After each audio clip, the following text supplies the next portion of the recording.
Welcome, friend. Let's take a look at the Green New Deal, take a look at some of the definitions of socialism, hear from our new and good friend John B. Wells, and hopefully show you the danger that we're facing if lunatics control the asylum.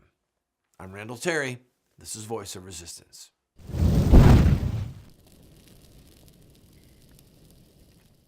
Friends, the best way to see the idiocy or the wisdom of something is just to let it speak for itself. We're going to do that today. When Ocasio-Cortez introduced her Green New Deal, she put the following document up on her website.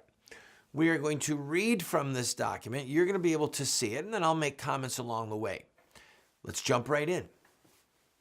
The Green New Deal is a 10-year plan to create a greenhouse gas neutral society that creates unprecedented levels of prosperity and wealth for all, while ensuring economic and environmental justice and security. When you hear the phrase economic justice, that is a socialist buzz phrase. So right off the bat, she's trying to appeal to people who want unprecedented wealth and economic justice. When you hear economic justice, read between the lines that we're going to take from the rich and redistribute their wealth to the poor by force, all right, by government decree. So right off the bat, please understand that by her own words, we are talking about socialism, and it'll come out clearly in the document very quickly. I continue.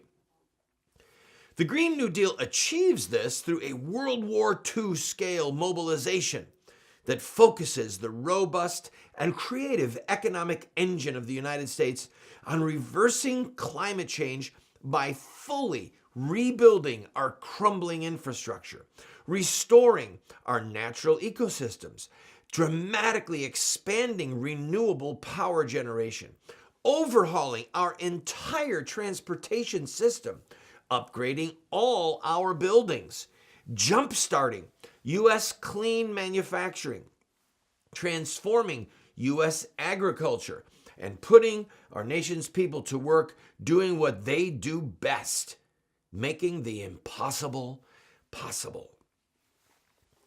A World War II scale, and for those of you who don't remember, we are talking about people in factories, all right?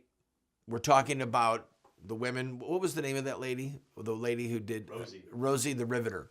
We're talking about people working day and night, long shifts to transform this country. Now, the United States was making about 3,000 planes a year when World War II broke out, and by the end we made, I think, 300,000 a year, something crazy. So we saw what could be done when you had people that had a will to fight, but we were fighting for our survival against the Nazis. This is a boogeyman, but I digress. Any large-scale transformation of society can create the risk of some people slipping through the cracks. That's why the Green New Deal also calls for an upgrade to the basic economic securities enjoyed by all people in the U.S. to ensure everybody benefits from the newly created wealth. It guarantees to everyone a job with family-sustaining wages, family and medical leave, vacations, and retirement security. This sounds like Adolf Hitler. Some of you don't know this, but Hitler actually had built-in vacations as well as resorts the Germans went to by the thousands. He literally created a workforce with National Socialism, which is what Nazi Germany was, where people enjoyed beautiful vacations. High quality education, including higher education and trade schools. So now we're going to guarantee everybody gets a college education. That's free. High quality health care. She wants single payer health care where we have completely socialized medicine. Clean air and water. I don't want to be the one to break the news to you, but for the most part, except for cities that the Democrats control, like Detroit, in that area, we have the cleanest air and the cleanest water in the world. If you want to see what bad water and bad air look like, go to China, go to India, our two biggest economic rivals. But I digress. Healthy food.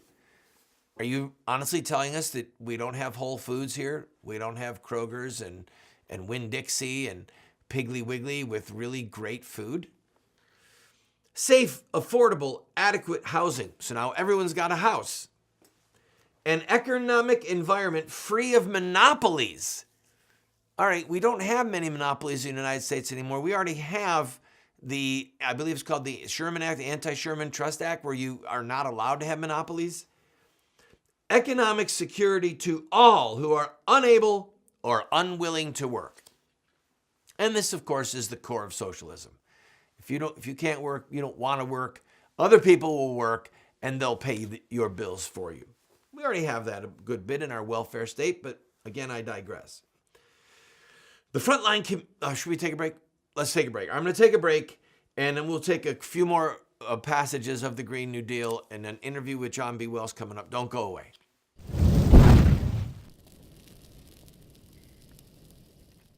Introducing Roxy Guitar. If you're a guitar or bass player, whether you play acoustic or electric, check out Roxy Guitar. I've been playing for over 40 years and seen guitar stores all over America. I've never seen a store like Roxy Guitar. Roxy Guitar has over 700 guitars in stock, over 1,500 pedals, over 200 amps. For the beginner or price-conscious buyer, there's Michael Kelly guitars. For the serious player or professional, Roxy Guitar has the finest selection of guitar lines I've ever seen. You know I love Warrior guitars. Roxy Guitar has over 100 Warriors in stock. They have Heritage, G&L, Gretsch, John Sears, BC Rich, Duesenberg, Dean, legendary guitars at great prices, including pre-owned Gibsons, Fenders, and more. Let them know you heard about Roxy Guitar from Randall Terry and receive 10% or more off your purchase on select items. Go to roxyguitar.com.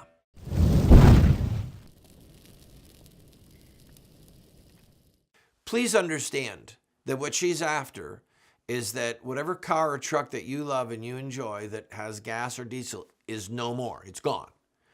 And that your house, your business, is retrofitted so that it has either the battery panels or a windmill. All right? It doesn't matter how your house is heated and cooled.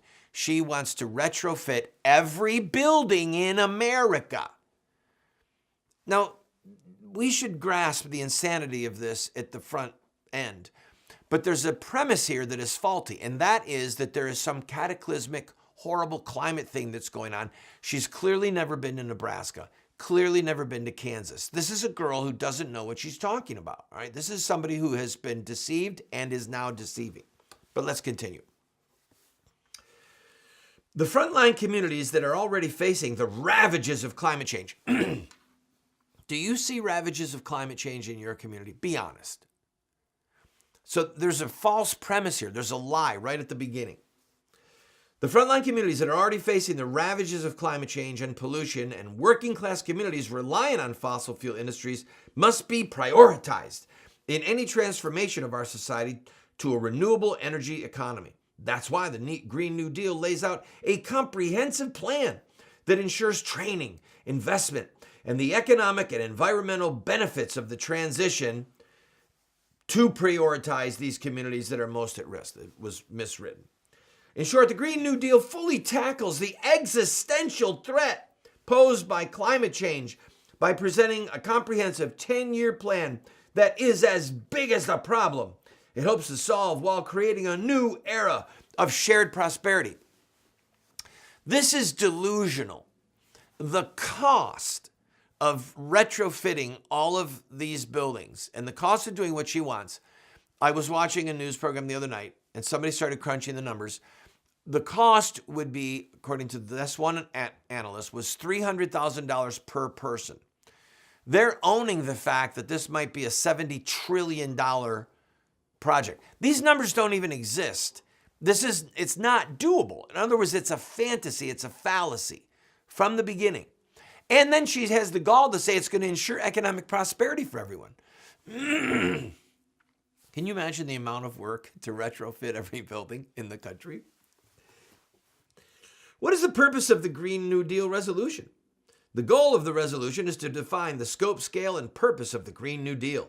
It is intended to define what is necessary for any legislation that aims to be Green New Deal legislation. The resolution puts forward 5 goals to be accomplished through a 10-year plan that involves 14 transformative industrial and infrastructure projects and 15 supporting principles for social and economic justice and security necessary to accomplish the Green New Deal. In other words, this is somebody who had too much to drink and smoked too much weed and's got too many numbers. So they're sitting there in their pajamas, maybe in some room that's heated with fossil fuel, and they drove there in their fossil fuel cars, and now they're just making stuff up. You can see them sitting around, a bunch of young people in their 20s, maybe their 30s, who are just making this stuff up. Oh, we've got a plan. I don't like the number 4. I like the number 5. I don't want 4 goals. 5 is a more round number. And it's a 10-year plan. Why is it 10? Why isn't it 11? Why isn't it 9? Why isn't it 20? These are arbitrary numbers that are not based in reality, but they keep tipping their hand. The infrastructure projects and the 15 supporting principles for social and economic justice. This is about socialism. This is about communism. And after the collapse of the Soviet Empire, it was made clear by the facts on the ground that the communist city of refuge, ideologically speaking, that the communists went into the green movement. That's where they went. That's where they are. And now they're bringing out this fantasy, this fallacy. But the frightening thing is that people like Pelosi aren't denouncing this, or Kamala Harris, because there's so much energy with Ocasio-Cortez right now. They're terrified of her. They're terrified of having a primary run against them in the next election cycle. That's how she won, people. There are so few people that turn out for Democrat primaries. She could start to target individual congressmen and senators and take them out. That's why Bloomberg announced he's not going to run. It's not that he doesn't want to be president. He knows that the lunatic left is so energized with Bernie Sanders and with Ocasio-Cortez that he doesn't stand a chance, because he'd have to stand up and say, children, pat him on the head and say, kids, you can't do this Green New Deal. It would never work. It's silly, guys. It's really silly. He would be lynched.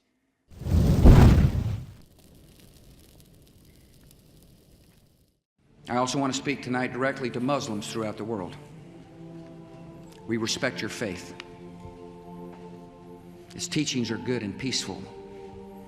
And those who commit evil in the name of Allah blaspheme the name of Allah. We have reaffirmed again and again that the United States is not and never will be at war with Islam. Islam teaches peace. Islam is a religion of peace. They are not Muslims, they are monsters. We've been told that Muslim terrorists have hijacked the peaceful religion of Islam. But Islamic art and literature tell a very different story. To know the truth, we only have to study the narrative of the founder of Islam, Muhammad, in his own words.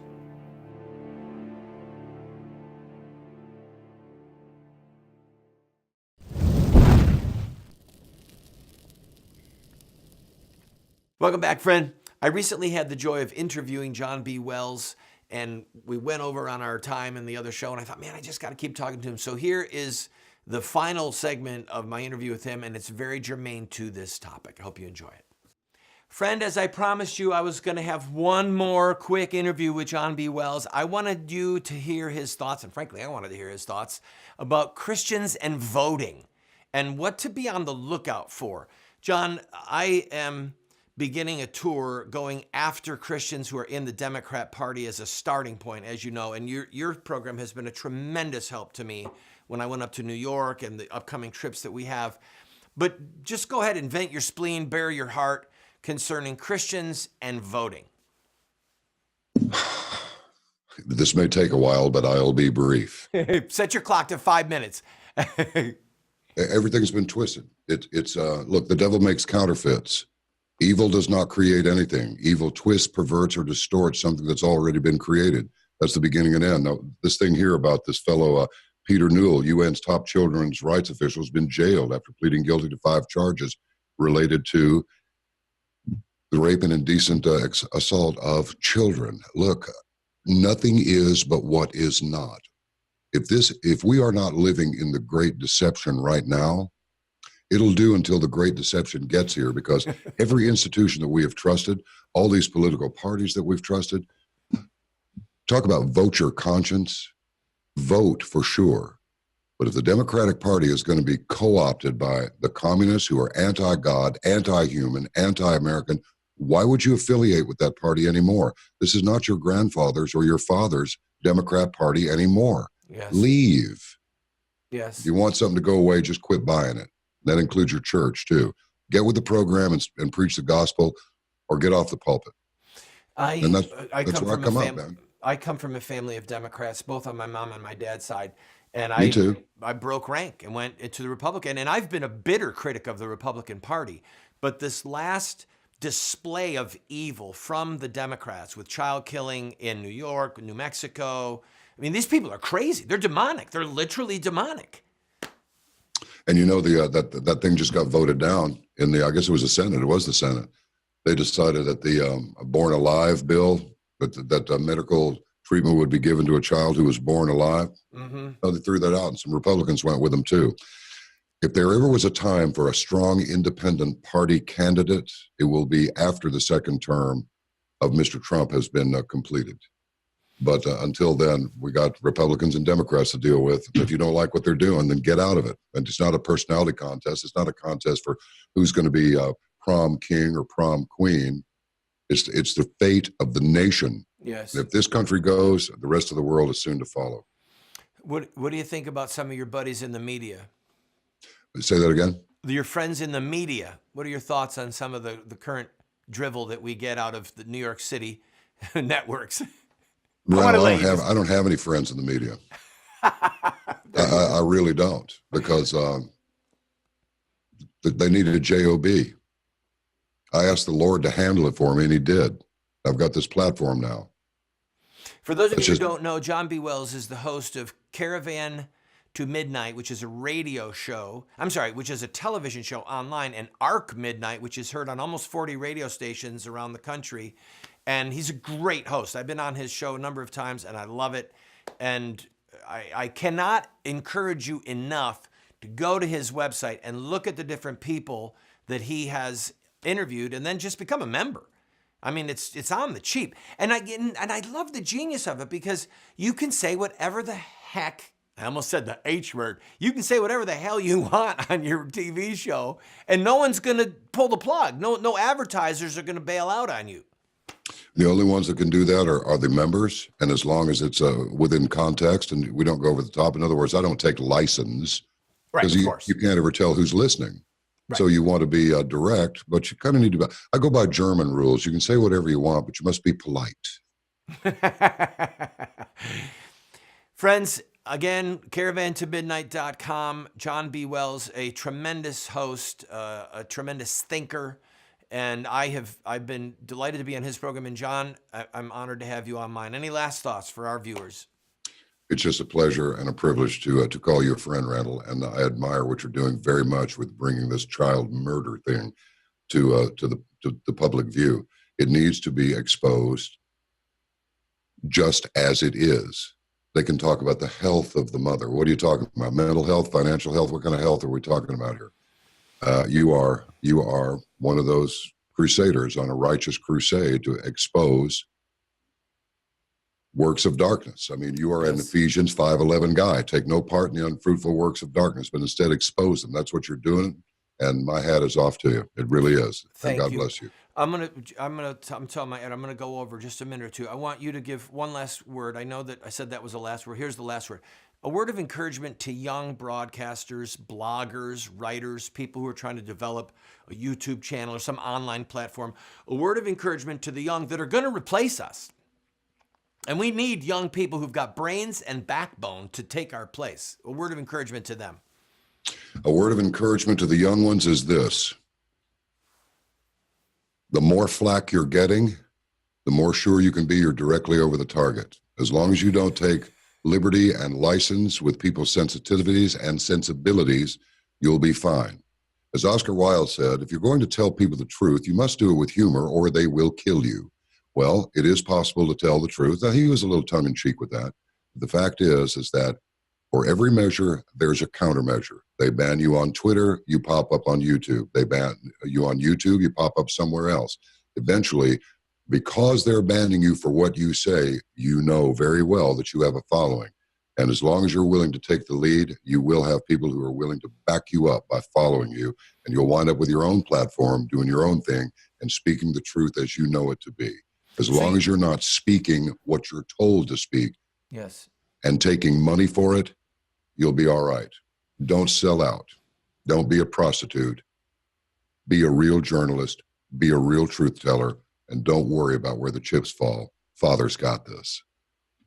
God bless you. Ladies and gentlemen, John B. Wells, Caravan to Midnight. Go and check it out. John, thank you for being with me again. Thanks for having me on. God bless, Randall. Thanks. I'll be right back, ladies and gentlemen. I'll be right back requesting your prayers about a very urgent fight that we are about to pick in Virginia, D.C., Maryland, and Pennsylvania. Don't go away.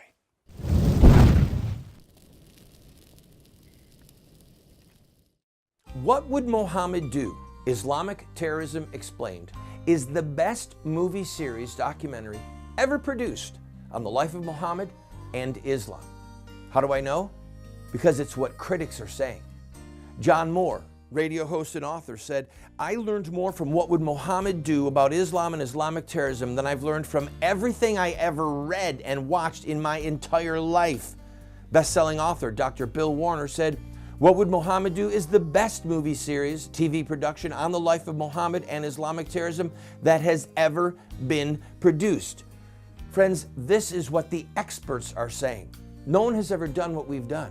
I encourage you to get 1, 2, 4 copies. Call 304-289-3700. That's 304-289-3700, or order it at the address or the website that you see on the screen. Introducing Roxy Guitar.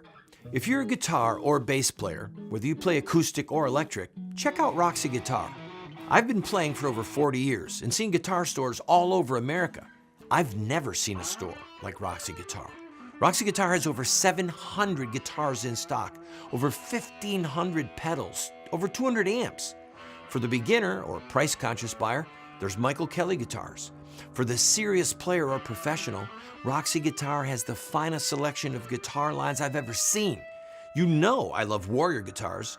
Roxy Guitar has over 100 Warriors in stock.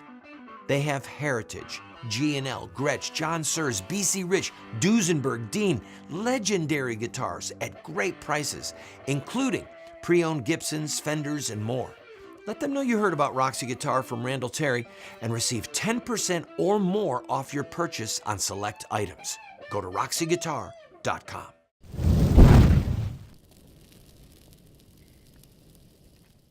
Next week, we will be broadcasting to you from Virginia. We are going to Virginia. We're going to the capital of Virginia, to Richmond, Virginia, to hold Governor Northam accountable because he's a baby killer and he believes in infanticide through abortion and then after abortion. We're going to go to D.C. We're going to be in Maryland. We're going to be in Pennsylvania. This is a huge trip. We have purchased an RV. I'm about to show you a wrap. I need you to know ahead of time that this is very gruesome, but we need to pay for this wrap, okay? It's $3,000, which is about a third of what it should cost. We need your help. We need your prayers. This bus is going to really outrage people. So here you go. You ready? I'm going to show you the wrap. All right, put it up. This is a prophetic, ideological, theological sword, a weapon of ideological and political war. And we're going to be driving it into key areas in our nation's capital, in the capital of Virginia. It's going to be really intense. I'm asking you for your prayers for our protection, that we're safe. I'm asking for you to pray that the money will come in for us to fund this trip. We have to pay for the wrap right now. So I'm asking you to do one of three things. 1, go to the website, randallterry.com, and make a contribution. 2, you could call the phone number that's on your screen. There's operators standing by right now, and you can make a contribution. Or the third thing you could do would be to write a check and send it to the address that you see on the screen. Make it out to the Society for Truth and Justice. The evangelicals and the Catholics that are in the Democrat Party would come to their senses and just repent and say, I'm not going to do this anymore. The Democrat Party would collapse. Overnight. Overnight, it would collapse. That's why we are doing this, and we're going to be doing it for months to come. Pray for us and give generously to help us with this, please. God bless you.